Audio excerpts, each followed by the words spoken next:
कि मैं इस आंदोलन का नेतृत्व करूं, और आप मुझ पर भरोसा करते हैं। जितना भरोसा आप मुझ पर करते हैं, लगभग उतना ही भरोसा मैं आप पर भी करता हूं कि आप इस आंदोलन में मेरे साथ खड़े रहेंगे और मुझे समय देंगे इस आंदोलन को आगे बढ़ाने की।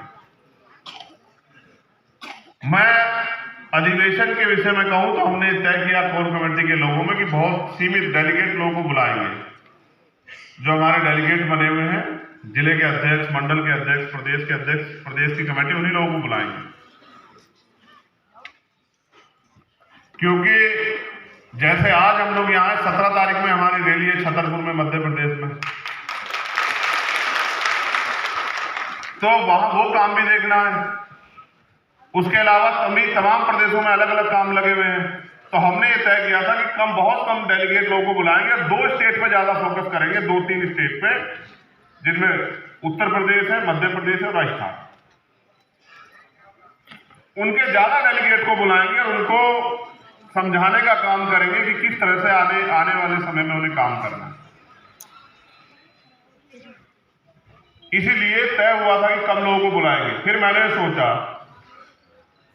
कि भाई मेरा तो मन ये था कि भाई जो भी जगह मिल जाए उसमें कर ले। तो हमारे साथियों ने कहा कि अब तो हमें महामानव के आशीर्वाद से, हमारे संतों गुरुओं महापुरुषों के आशीर्वाद से, बाबा साहब अम्बेडकर के त्याग बलिदान से अब तो हम पे इतने साधन तैयार हो गए कि हम कोई बड़ा सा हॉल कर सकते हैं जहां आपको भी गर्मी ना लगे और हमारे आने वाले साथियों को भी गर्मी ना लगे, आराम से वो आपकी बात को सुन सकें।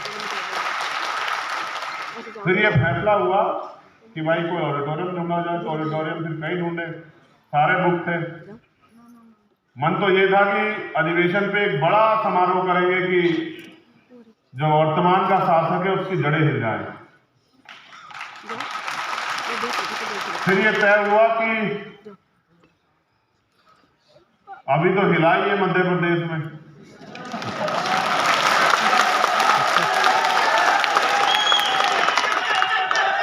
तो 1-2 महीने के बाद हिला लेंगे।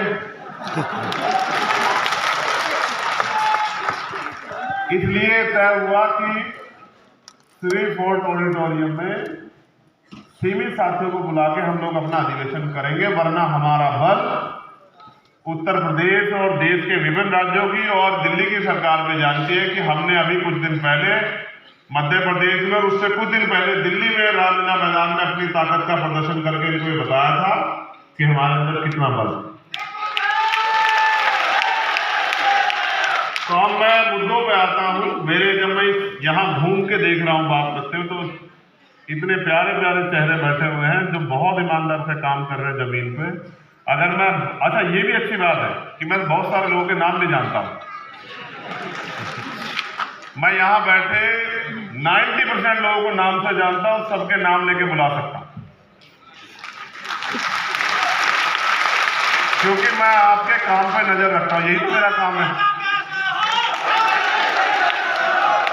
देखो, अब आप नारेबाजी मत करना, जय जयकार मत करना, मेरी बात को गौर से सुनना, ठीक है?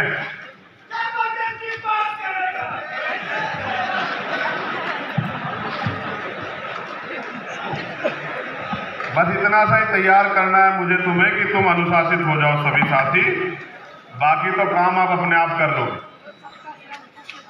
यहाँ हमारे कुछ अतिथि भी है, जैसे हरीश जी जिनमें है, भाई बिलाल जी जिनमें है, भाई मनोज जी जिनमें है, हमारे अकाली दल अमृतसर जो है उनके पूर्व वर्तमान सांसद जो संगरूर से सिमरजीत मान जी, वो नहीं आ पाए किन्हीं कारणों से, उनकी पार्टी के वरिष्ठ लोग आए हुए हैं, उनका भी धन्यवाद करता हूँ।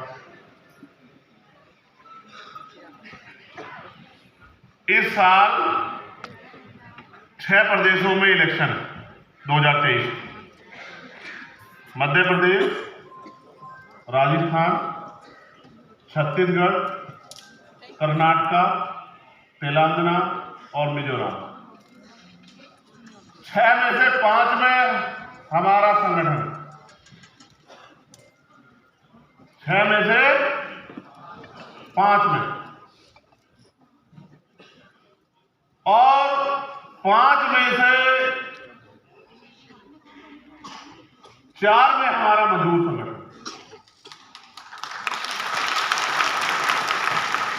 मध्य प्रदेश की शक्ति आपने देखी, राजस्थान की शक्ति आपने देखी, कर्नाटका तेलंगाना में भी हमारा मजबूत संगठन और छत्तीसगढ़ में भी हमारा मजबूत संगठन। अब हमारे पास सबसे पहला जो संकल्प होना चाहिए अधिवेशन पे, ताली बजाने से, नारे लगाने से आगे बढ़ के, वो ये होना चाहिए मेरे आपके सबके जहन में कि हम इन चुनाव में अपनी पार्टी को सफल कैसे बनाएं। हम इन चुनाव में अपनी पार्टी को अपने पैरों पे कैसे खड़ा करें। हम इन चुनाव में बैसाखियों का सहारा छोड़ के, किराए के घरों का सहारा छोड़ के अपने मकान को कैसे मजबूत करें। हम इन चुनाव में अपने सहारे पे कैसे खड़े हों,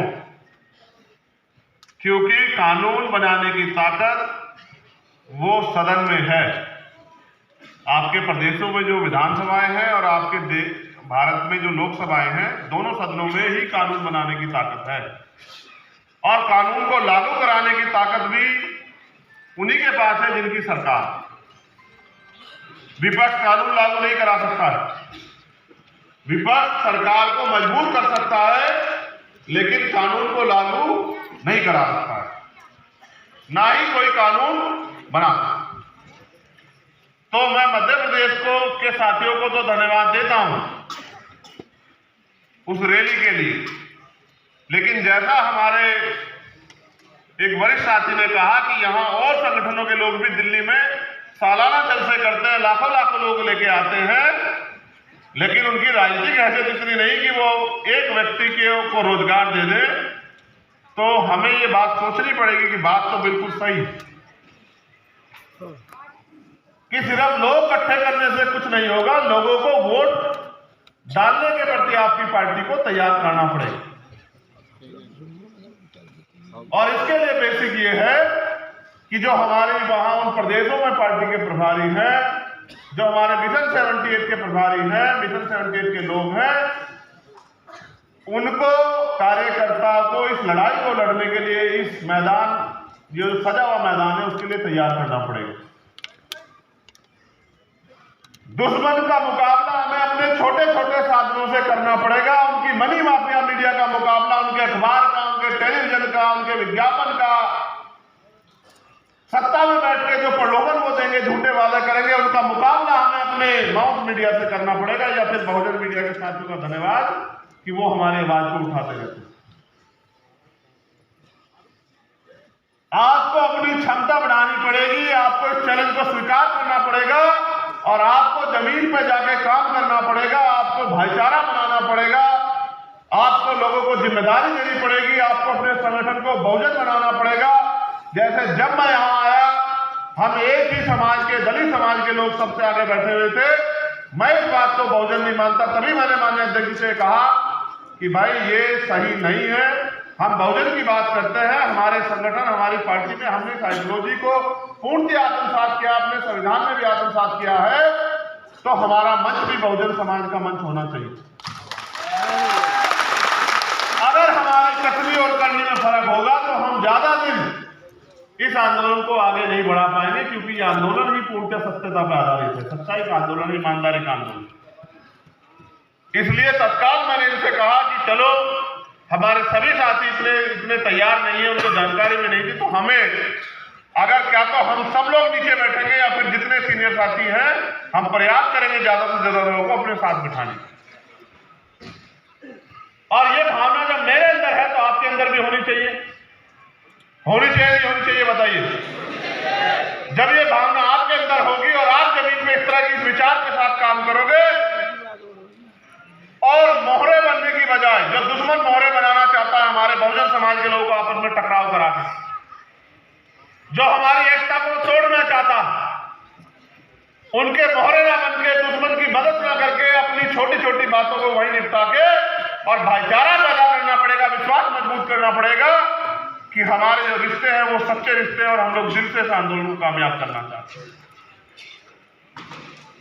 जब आप गांव देहात में जाके हमारी उन अति पिछड़े समाज के लोगों को अपने साथ जोड़ने का काम करोगे। पहली बात तो मैं दलित समाज के लोगों से कहना चाहता हूं, स्पेशली मुझे गर्व है कि आप इस आंदोलन को आपने अब तक अपने खून से सींचा, लेकिन मैं आपसे कहना चाहता हूं कि आपको और थोड़ा सा और तैयारी करनी पड़ेगी। अपने आप को पीछे रख के अपने भाईचारे के भाइयों को आगे करके इस आंदोलन को आगे बढ़ाना पड़ेगा, क्योंकि दुश्मन बड़ा चालाक है। दुश्मन हमारे लोगों को वो विधायक भी बना रहा है, एमपी भी बना रहा है, और उनके हाथ में पावर नहीं दे रहा है, उनको व्यक्तिगत तनख्वाह देने लायक बना के उनसे उनके समाज का चेहरा बना के उनकी वोट को लूटने का काम कर रहा है। इसलिए आपको और हमको दुश्मन के आंदोलन को भी समझना पड़ेगा कि उसने क्या तैयारी की। इसलिए गांव देहात में जाके पाल प्रजापति, कश्यप, निषाद, मौर्य, काठे, कुशवा, सैन, जो तमाम पिछड़ी जाति है, उनके बीच में जाके उनको समझाना पड़ेगा कि आज के हालात क्या। वो बार बार हमारी ताकत को, हमारे आंदोलन को कमजोर करने के लिए हमारे ऊपर झूठे आरोप लगाएगा, हमें धर्म विरोधी, राष्ट्र विरोधी, तमाम तरह की बातों से लोगों को गुमराह करने का काम करेगा। हम चाहते क्या है देश में, इस बात को पहुंचाने के लिए आपको उनके बीच में जाना पड़ेगा और आपको उनको बताना पड़ेगा कि आप ये सोचो कि मैं अभी मध्य प्रदेश गया था, आजादी के 75 साल के बावजूद भी भाई किशन लाल बागरी यादव के घर अगर कच्चा मकान है, उसके समाज पे आस पड़ोस में कच्चा मकान है, तो आज भी इस देश में तमाम सरकारें रही, उन्होंने हमें इंसान भी नहीं समझा और उन्होंने ये भी नहीं समझा कि ये पक्के मकान में रहने लायक। इसलिए हमें जमीनी तौर पे अपने आंदोलन को तैयार करना पड़ेगा और आपस में ना लड़के भाईचारा बना के बहुजन समाज के लोगों में एक दूसरे के सुख दुख की लड़ाई लड़नी पड़ेगी। और ये समझना पड़ेगा हर घटना के पीछे दुश्मन की कोई ना कोई साजिश हो सकती है, तो जल्दबाजी ना करके घटना की तह पे जाना पड़ेगा। अगर बिना घटना की तह में जाएंगे तो प्रथम तो इसका बहुत बड़ा झगड़ा रहेगा और जाकर जमीन में देखेंगे तो पता लग जाएगा कि दुश्मन ने साजिश करके हमारे लोगों को भिड़ाने का काम किया है। और हम बुद्धिजीवी तभी है जब हम उस दुश्मन की साजिश को समझ के खबरदार होकर अपने लोगों को तैयार करें।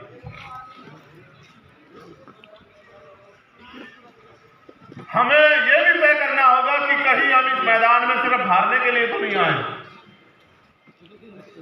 मैंने तो ये तय किया है व्यक्तिगत रूप से, आपका अग्रणी होने के नाते, नेतृत्वकर्ता होने के नाते, कि मैं तो अपने मन में रोज ये तय करता हूं कि हमें ताकतवर बनना है, ताकतवर बनना। क्या आप अपने मन में इस सवाल को कभी उठाते हैं कि हमें ताकतवर बनना है? कितने लोग उठाते, जरा हाथ उठा के बताना। एक बाबर को छोड़ के इसको सब लोग मानते हैं, बाकी सब लोग ये सवाल करते हैं कि हमें ताकतवर बनना है, क्योंकि बिना ताकतवर बने हम लोग इस देश में अपने स्वाभिमान, सम्मान और उससे भी बड़ा हम अपने वजूद को भी नहीं बचा पाएंगे। आज क्या हालात है मुल्क में, मैं उस पर चर्चा करूंगा आपसे। हम उत्तर प्रदेश के लोगों से भी मैं स्पेशली कह रहा हूं, राजस्थान के लोगों से कह रहा हूं, मध्य प्रदेश के लोगों से कह रहा हूं, क्योंकि वहां हमारा रैंकिंग आंदोलन जमीन पे बड़ा ताकतवर हो रहा है। हम विपक्ष हैं, विपक्ष का काम है कि सरकार ने जो वादे करके वो सरकार में आई थी, उन वादों को विपक्ष होते हुए हमें उनसे पूरा करवाना है। इसलिए हर महीने पे कोई ना कोई आंदोलन जो है जिला स्तर पे करते रहते हैं। इसलिए हमें अपने आंदोलनों की संख्या बढ़ानी पड़ेगी, मुद्दों की संख्या बढ़ानी पड़ेगी। सरकार को देखना पड़ेगा कि सरकार ने क्या क्या वादे किए थे, क्या क्या उन्होंने पूरे किए हैं, और इस झूठ को भी, जो झूठ फैलाकर उन्होंने हमारे लोगों की वोट लेने काम किया है, उस झूठ को भी समाज के बीच जाके बेनकाब करना पड़ेगा। हमें समाज के बीच जाके छोटी छोटी मीटिंग करके जो बड़े बड़े नेता हैं हमारे, उनको भी मैदान में उतर के लोगों को समझाना पड़ेगा, क्योंकि ये आंदोलन सब जहां से ही तैयार हो सकता है। देखो, दुश्मन पैसे भी देता है, दुश्मन साधन भी देता है, दुश्मन सब कुछ करता है। क्या यहां आया कोई व्यक्ति को किसी ने पैसा दिया है क्या? हाँ, हम पैसा भी अपना खर्च करते हैं, समय भी अपना खर्च करते हैं, ऊर्जा भी अपनी लगाते हैं, तन मन धन को भी अपने निछावर करने को तैयार है महापुरुषों के आंदोलन के लिए। तो हम यहाँ हारने के लिए नहीं आए, हमें इस आंदोलन को कामयाब करना, इस बात का भी ध्यान हम लोगों को रखना। मैंने उत्तर प्रदेश में एक प्रेस वार्ता करके 5 मुद्दों पे आपका ध्यान आकर्षित किया था। फिर मैंने एक सवाल जाके पूछा उत्तर प्रदेश के लोगों से कि भाई वो 5 मुद्दे आपको पता है? तो मैंने ये नोटिस किया कि हमारे सभी नेताओं को वो 5 मुद्दे नहीं पता थे। ये सिर्फ मुद्दे नहीं है, ये हमारा चुनावी एजेंडा है। इसी चुनावी एजेंडे के साथ अगले चुनाव में हम लोग जाएंगे उत्तर प्रदेश के अंदर। मैं बधाई देता हूं मैं उत्तर प्रदेश के साथियों को कि उन्होंने मजबूत संगठन जमीन पर तैयार किया है और अभी जैसे जैसे समय नजदीक आएगा भविष्य के चुनाव का, तब तक हमारा संगठन और मजबूत हो जाएगा। वो 5 मुद्दे भी आपको, आप सब लोगों को, पूरे देश में रहने वाले लोगों से जुड़े हुए मुद्दे, उनका भी आपको ध्यान रखना चाहिए, क्योंकि हमारी समस्या राष्ट्रव्यापी है। हमें आंदोलन को राष्ट्रव्यापी बनाना है, तो हर चीज पे, मेरे द्वारा कही गई हर चीज पे आपकी नजर होनी चाहिए। और अगर आप ये सोचते हैं कि भाई तो नहीं देख रहे, मैं इसके खिलाफ काम करूं, तो ये अच्छी बात नहीं है। भाई मैं अपनी बात को आप तक पहुंचाऊं, इसके लिए मेरे पास एक ही जरिया, क्या तो मैं बहुजन मीडिया के लोग मेरी बात को आपको सुना देते हैं, या फिर मंच से मैं अपनी बात को बोल देता हूं। टीवी वाले, अखबार वाले तो वही दिखाएंगे जो उनको दिखाना है। वो हमारी सारी बात को तो नहीं दिखा सकते, क्योंकि हम उनको जो उनको जरूरत है वो नहीं देते। इसलिए आपको ही समाज के बीच में जाके मेरे द्वारा, पार्टी के द्वारा, संगठन के द्वारा, हमारे लीडरशिप के द्वारा जो काम किया जा रहा है, जो करने की इच्छा है, उसको बताना पड़ेगा, तभी समाज के अंदर जागृति पैदा हो। जैसे हमने मांग की और उसका निष्कर्ष भी आ गया। देखिए आज मैं आपको चर्चा करूंगा। हमने वहां ये मांग की थी जब हमने प्रेस कॉन्फ्रेंस की कि भारत में मंडल कमीशन के बाद 49.5% पे सुप्रीम कोर्ट ने कहा कि आरक्षण की यही सीमा हो सकती है, इससे ऊपर नहीं हो सकती। लेकिन फिर 2019 के चुनाव से पहले, लोकसभा के चुनाव से पहले, सरकार ने तत्काल ईडब्ल्यूएस पास करा दिया। और ईडब्ल्यूएस भारतीय संविधान की हत्या थी, क्योंकि भारतीय संविधान में आरक्षण प्रतिनिधि का जो पैमाना तय किया है वो आर्थिक आधार पर कभी नहीं हो सकता। हमारे नेताओं ने अपने वोट बैंक के चक्कर में अपने ईमान को गिरवी रख के उसका समर्थन किया। उसका परिणाम यह हुआ, जबकि वो संवैधानिक था, लेकिन जब वो बात सुप्रीम कोर्ट में गई, हमारे लोगों को उम्मीद थी कि सुप्रीम कोर्ट से न्याय मिलेगा। लेकिन जिस तरह से भारत की न्याय व्यवस्था आज है और उसमें कॉलोनियल सिस्टम है, उसकी वजह से पिछड़े, दलित, आदिवासी, अल्पसंख्यक समाज के लोगों का वहां प्रतिनिधित्व नहीं है, चंद परिवारों का कब्जा है। उसके कारण वो ईडब्ल्यूएस उन्होंने संवैधानिक उसको जो है कर दिया और भारत में आरक्षण की सीमा 49.5% से बढ़ के 59.5% हो गई। अब जो नए विज्ञापन आते हैं, आप देखना, 2 साल में ईडब्ल्यूएस का कोटा अगर 100 भर्ती आ रही तो 70 का आ रहा है, और जो इतने लंबे समय का बैकलॉग है उसमें दलित पिछड़ों के बच्चों का कोटा वो 2-4 सीटों का आ रहा है। इसलिए हमने मांग की कि अब तो आपने आरक्षण की सीमा खत्म कर दी है, जो बैरियर आपने लगाया था 49.5% का, अब जिसकी इतनी संख्या भारी, उसकी इतनी हिस्सेदारी, अब आपको देश में सबके लिए संख्या के आधार पर आरक्षण की व्यवस्था करनी चाहिए।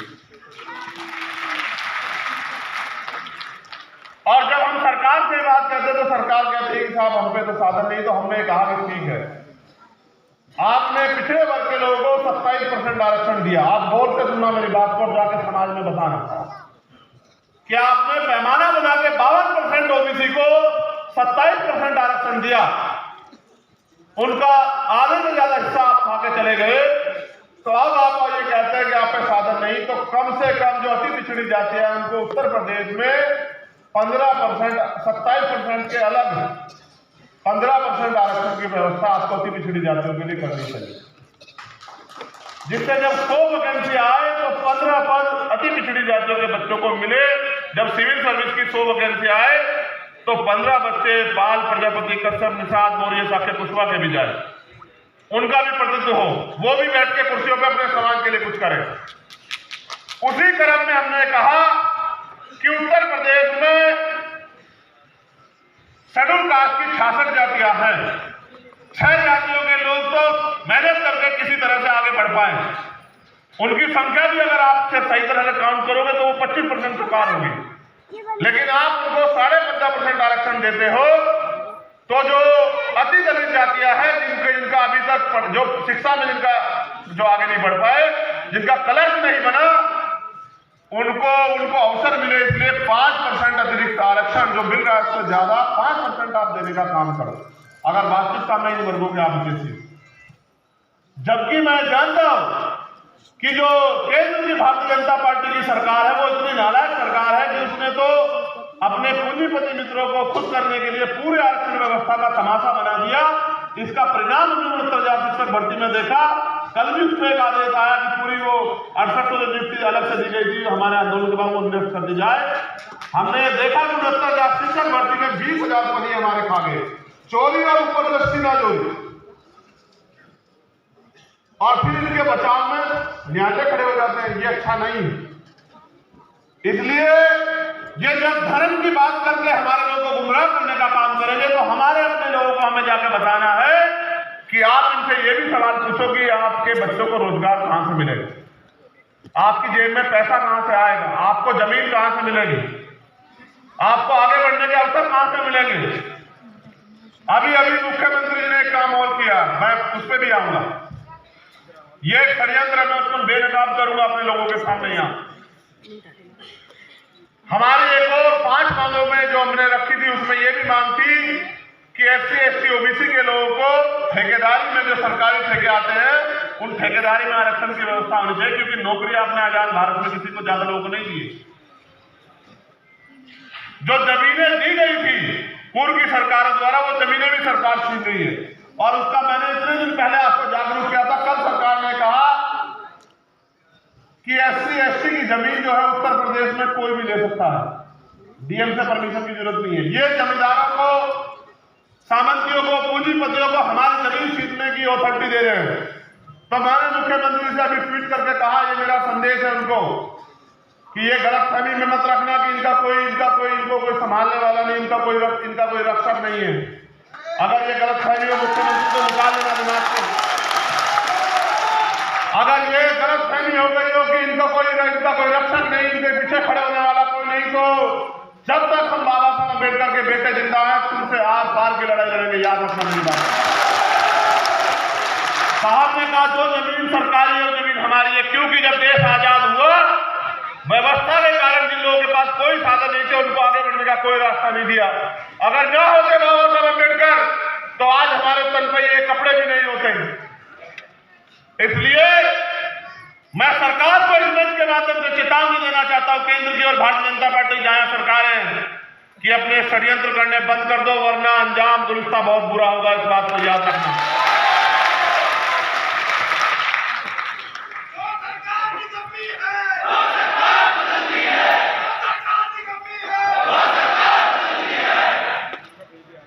ये जमीन छीनना चाहते हैं और हम जमीन दिलाना चाहते हैं।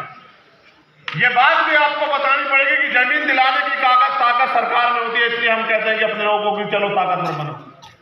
रोजगार देने की ताकत सरकार में होती है। इसलिए मैं आप लोगों से, मध्य प्रदेश राजस्थान के लोगों से कह रहा हूं कि अपने लोगों को इनके भरोसे मत छोड़ो, उनको हाथ फैलाने मत दो। रोजी रोटी के लिए मोहताज हो गए हमारे लोग, वहां इनके भरोसे मत रहो। अपने लोगों को ताकतवर बनाने के लिए, उनको समझाने के लिए उनके बीच में जाओ। और भी कई बातें हमने वहां रखी थी उस समय, लेकिन क्योंकि हमें आगे बढ़ना है और बहुत सारी महत्वपूर्ण बातें करनी है आपसे। एक षड्यंत्र जो किया है ये बेनकाब होना बहुत जरूरी है। किसी की हैसियत नहीं पूरे देश में कि वो इस षड्यंत्र का सामना कर ले, लेकिन इस षड्यंत्र को बेनकाब करना नेतृत्वकर्ता के कारण में जिम्मेदारी है। कल एक शासनादेश आया हमारे नेता पुलिस में उत्तर प्रदेश के, और ये सब जगह होगा, सिर्फ उत्तर प्रदेश में नहीं होगा, आप देख लेना। उन्होंने कहा कि 22 तारीख से 30 तारीख तक रामनवमी का त्यौहार है और तमाम तरह की जो धार्मिक आयोजन है वो होगा। कहाँ पे होगी ये बताओ? और उसमें 1 लाख रुपया हम लोग पंडित पुजारियों को ये काम करने का देंगे। पहली बात, संविधान ये स्पष्ट करता है कि कोई भी धार्मिक कार्य किसी भी जाति धर्म का हो वो सरकारी खर्चे पे नहीं हो सकता।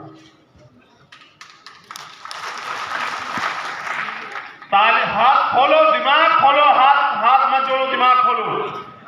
वो ये कह रहे हैं, देखो उनका षड्यंत्र। उन्होंने कहा कि डीएम एसएसपी जाके व्यवस्था करेंगे, एसडीएम जाके व्यवस्था करेंगे। उनका लक्ष्य क्या है इस बात को समझो भाई। धर्म आपका व्यक्तिगत मामला है, कोई आपको अपने धर्म को मानने से नहीं रोक सकता। और चाहे वो हिंदू धर्म के लोग हो, मुस्लिम धर्म के लोग हो, ईसाई धर्म के लोग हो, सिख धर्म के लोग हो, कोई भी धर्म देना सिखाता, लेना नहीं सिखाता, लूटना नहीं सिखाता, जो सिखाते हैं। और धर्म को मानने वाले लोग अपनी आस्था ये होती है कि वो अपना खर्च करके अपने धर्म को सीखते हैं।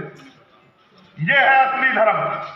इन्होंने व्यवस्था की है कि बैनर लगेंगे जनप्रतिनिधियों के, वो सरकारी खर्चे पे लगेंगे और मंदिरों में लगेंगे। और मंदिरों में जो एमपी एमएलए है, क्योंकि उनकी सरकार है वहां, तो इनके नेता वहां मुख्य अतिथि होंगे। आप सोचो, ये मंदिर को राजनीतिक घर बनाना चाहते हैं कि मंदिरों में इनके नेता जाए, सरकारी खर्चे में जाके भाषण दे और भाषण देके कहें कि देखो हमारी पार्टी ने किया है, इसलिए आप हमारे साथ जुड़ जाओ। ये हमारे दलित पिछड़े वर्ग के लोगों को बेवकूफ बनाने की तैयारी है, उनकी वोट को लूटने की तैयारी है। ये कोई धार्मिक नहीं है।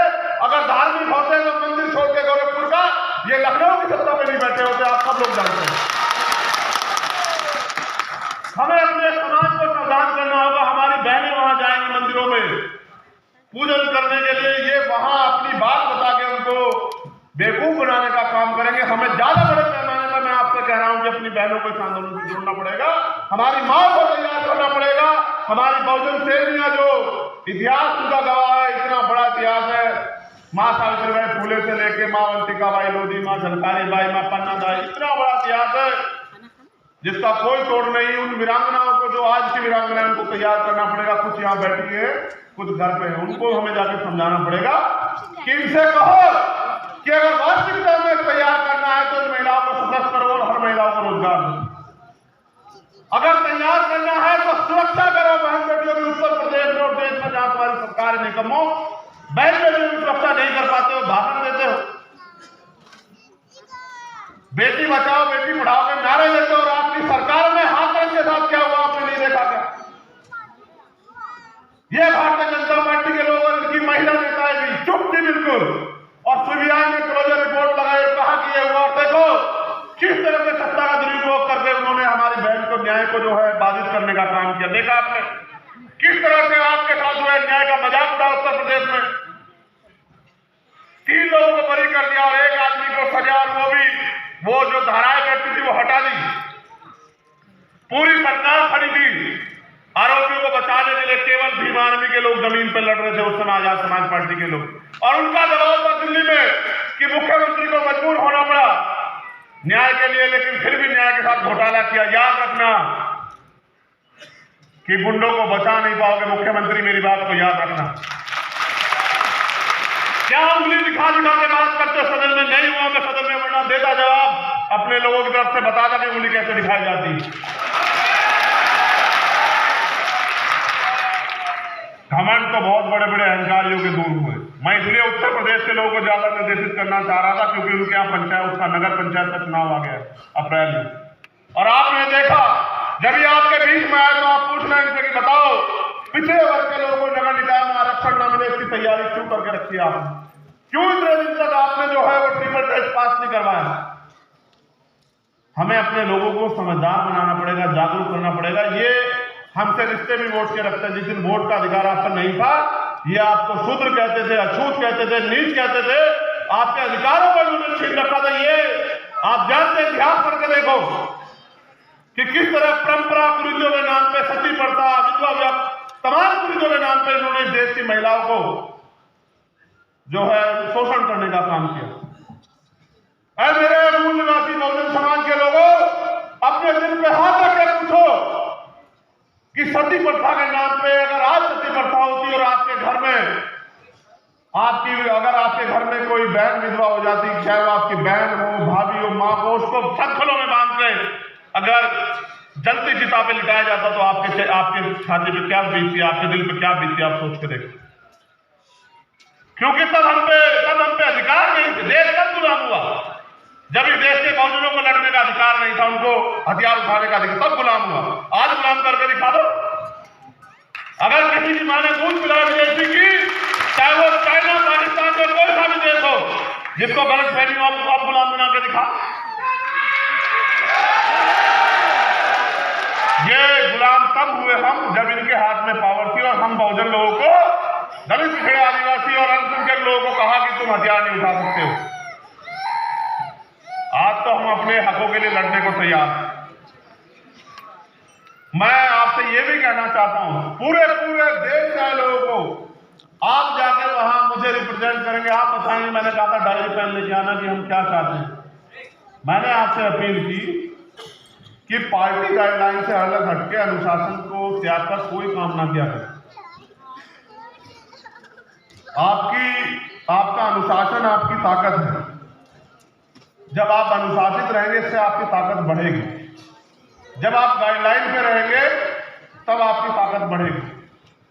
जब आप भीड़ बन जाएंगे आपकी ताकत नहीं बढ़ेगी। इसलिए जो पार्टी के आदेश आते हैं उनको पालन किया करो भाई। ये बात मैं आपसे कहता रहता हूं।